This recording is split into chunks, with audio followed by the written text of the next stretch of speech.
Pertama, terkait berita mengenai pemutusan hubungan kerja atau PHK honorer di lingkungan kementerian dan lembaga. Dengan ini disampaikan bahwa tidak ada PHK tenaga honorer di lingkungan kementerian dan lembaga. Belanja barang dan belanja modal.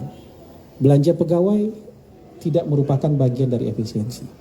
Assalamualaikum warahmatullahi wabarakatuh. Kembali lagi bersama saya di channel Aktual TV ya tentunya. Kali ini saya punya informasi yang sangat menarik ya pemirsa. Ini datangnya dari Kementerian Keuangan, yaitu Ibu Sri Mulyani dan juga juru bicara Presiden, yaitu Hasan Nasbi. Menteri Keuangan Sri Mulyani angkat bicara soal isu pemutusan hubungan kerja atau PHK terhadap tenaga honorer di kementerian atau lembaga akibat efisiensi anggaran belanja negara. Bahwa tidak ada PHK tentang honorer di lingkungan kementerian dan lembaga. Mereka juga akan memastikan bahwa langkah efisiensi atau dalam hal ini rekonstruksi dari anggaran-anggaran kementerian atau lembaga tidak terdampak terhadap tenaga honorer.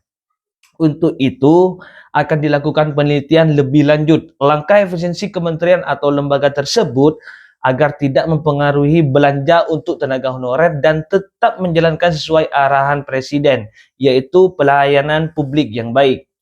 Di sini Kepala Kantor Komunikasi Kepresidenan, yaitu Hasan Nasbi, juga mengomentari isu soal efisiensi anggaran ini. Menurut Hasan Nasbi, yang dihemat dari anggaran pendapatan belanja negara atau yang biasa disebut dengan APBN hanya ada dua item, yaitu belanja barang dan belanja modal. Belanja pegawai tidak merupakan bagian dari efisiensi.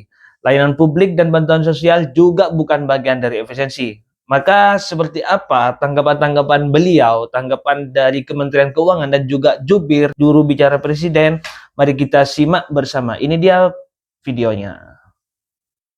DPR, kami akan menyampaikan beberapa penjelasan terkait dengan berkembangnya berita yang sekarang ini atau akhir-akhir ini muncul di masyarakat.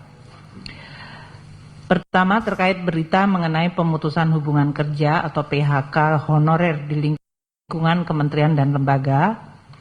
Dengan ini disampaikan bahwa tidak ada PHK tenaga honorer di lingkungan kementerian dan lembaga. Kami memastikan bahwa langkah efisiensi atau dalam hal ini rekonstruksi dari anggaran-anggaran kementerian lembaga tidak terdampak terhadap tenaga honorer.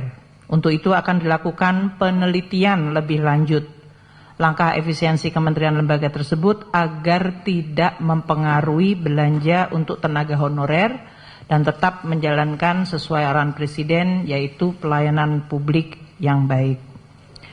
Mengenai berita munculnya terkait beasiswa Kartu Indonesia Pintar, kami tegaskan bahwa beasiswa Kartu Indonesia Pintar tidak dilakukan pemotongan atau pengurangan. Untuk mendapatkan ini ya, data, guys. Jumlah penerima beasiswa Kartu Indonesia Pintar untuk tahun anggaran 2025 adalah sebesar 1.040.192 mahasiswa penerima beasiswa Kartu Indonesia Pintar. Sangat banyak ya pemirsa. Jumlah anggaran untuk beasiswa Kartu Indonesia Pintar untuk 1.040.192 mahasiswa tersebut adalah sebesar 14.698 miliar rupiah. Anggaran tersebut tidak terkena pemotongan dan tidak dikurangi. Dengan demikian, seluruh mahasiswa yang telah dan sedang menerima beasiswa KIP Kartu Indonesia Pintar dapat meneruskan program belajar seperti biasanya. Sementara itu, beasiswa lain yang sedang berjalan yaitu 40.030 siswa beasiswa penerima LPDP, Kemendikti Saintek yaitu beasiswa pendidikan Indonesia, dan beasiswa Indonesia Bangkit di bawah Kementerian Agama juga tetap berjalan sesuai dengan kontrak beasiswa yang sudah dilakukan. Keempat, mengenai atau terkait bantuan operasional pendidikan ke perguruan tinggi. Karena kriteria efisiensi kementerian lembaga yang kita lakukan menyangkut kriteria-kriteria aktivitas, yaitu perjalanan dinas, seminar, ATK, peringatan dan perayaan serta kegiatan seremonial lainnya, maka perguruan tinggi akan terdampak pada item belanja tersebut. Langkah ini tidak boleh, saya ulangi, tidak boleh mempengaruhi keputusan perguruan tinggi mengenai UKT yang dalam hal ini baru akan dilakukan untuk tahun ajaran baru tahun 2025-2026, yaitu nanti pada bulan Juni atau Juli. Pemerintah akan terus meneliti secara detail anggaran operasional perguruan tinggi untuk tidak terdampak sehingga tetap dapat menyelenggarakan tugas pendidikan tinggi dan pelayanan masyarakat sesuai amanat perguruan tinggi tersebut. Kelima, mengenai tunjangan kinerja dosen. Saat ini di dalam data ada 97.734 dosen dari 4 kategori dosen, yaitu dosen yang ada di bawah perguruan tinggi badan hukum atau PTN-BH. Mereka ini telah dan terus mendapatkan tukin atau remunerasi dosen sesuai standar PTN-BH. Untuk perguruan tinggi yang kategori BLU, Badan Layanan Umum, yang telah menerapkan sistem remunerasi, para dosennya juga telah menerima remunerasi atau tukin.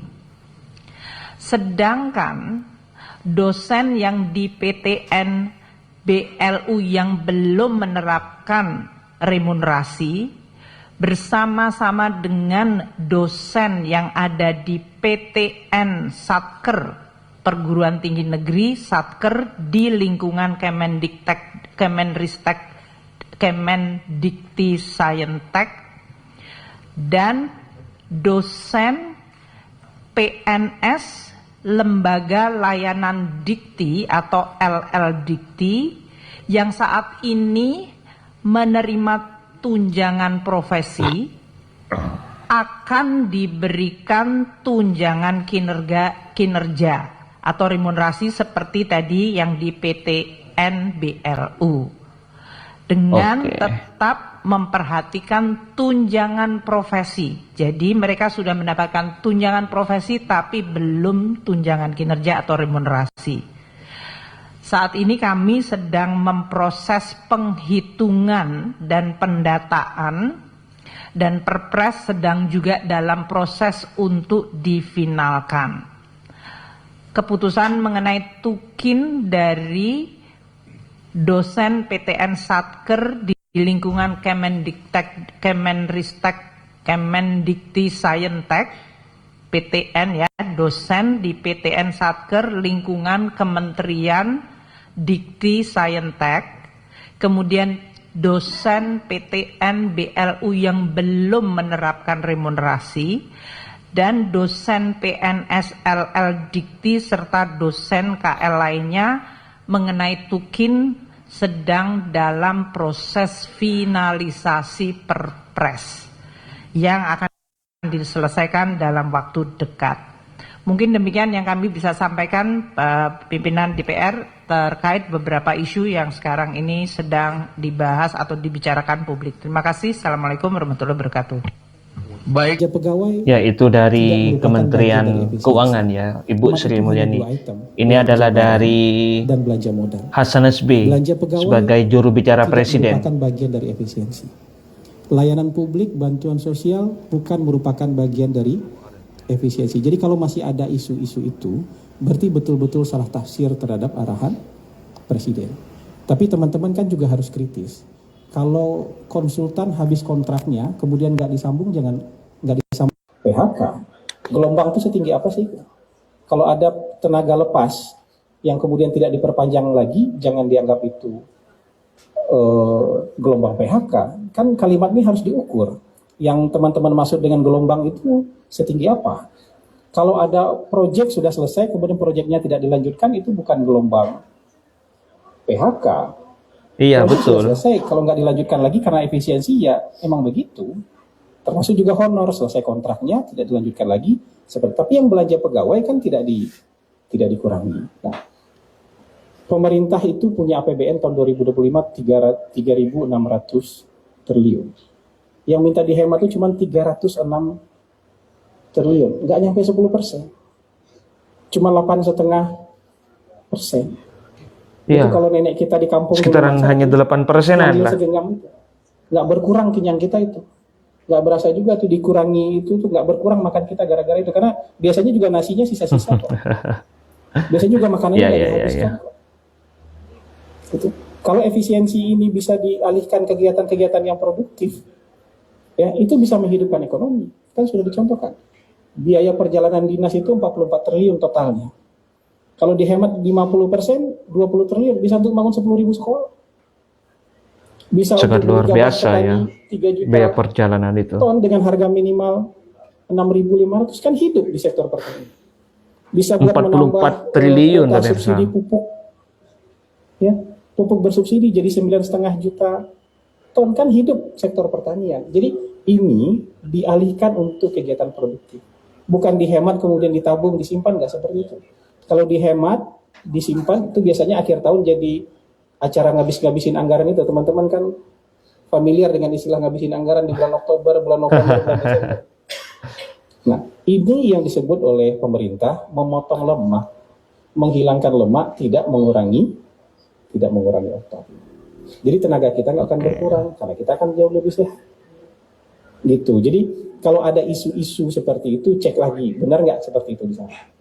Jangan-jangan Betul. ini hanya isu yang kemudian dibesar-besarkan untuk menggagalkan efisiensi yang dilakukan pemerintah. Coba hitung kuotanya.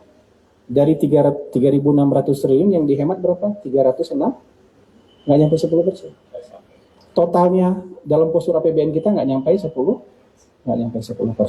Jadi kalau ada isu-isu, mungkin salah pecoret item. Belanja barang modalnya tetap tinggi, tapi belanja karyawan yang dikurangin. Bisa juga seperti itu. Tapi hari ini kan sudah ada, semua KL sudah rekonstruksi. Sudah direkonstruksi, jadi item-item mana saja yang boleh dihemat, item-item mana saja yang tidak boleh dikenakan efisiensi. Harusnya. Oke, seperti itu ya pemirsa, tanggapan dari Kementerian Keuangan dan juga juru Presiden yang mengatakan bahwa tidak ada sama sekali kaitannya dengan program kemasyarakatan yang sudah berjalan. Salah satunya yang disampaikan oleh Kementerian Keuangan Ibu Sri Mulyani tentang beasiswa-beasiswa itu tidak akan ada dampaknya dengan efisiensi anggaran ini. Dan juga Hasan Nasbi juga mengatakan bahwa yang dipangkas dari efisiensi anggaran APBN ini hanya sekitar 8,5% seperti itu. Itu pun yang dipangkas adalah seperti biaya perjalanan seperti itu ya. Mungkin itu yang hanya dapat saya sampaikan untuk kali ini. Sebagaimana informasi-informasi kelanjutannya tentang efisiensi anggaran ini, kita akan informasikan lebih selengkapnya di video berikutnya ya. Wassalamualaikum warahmatullahi wabarakatuh.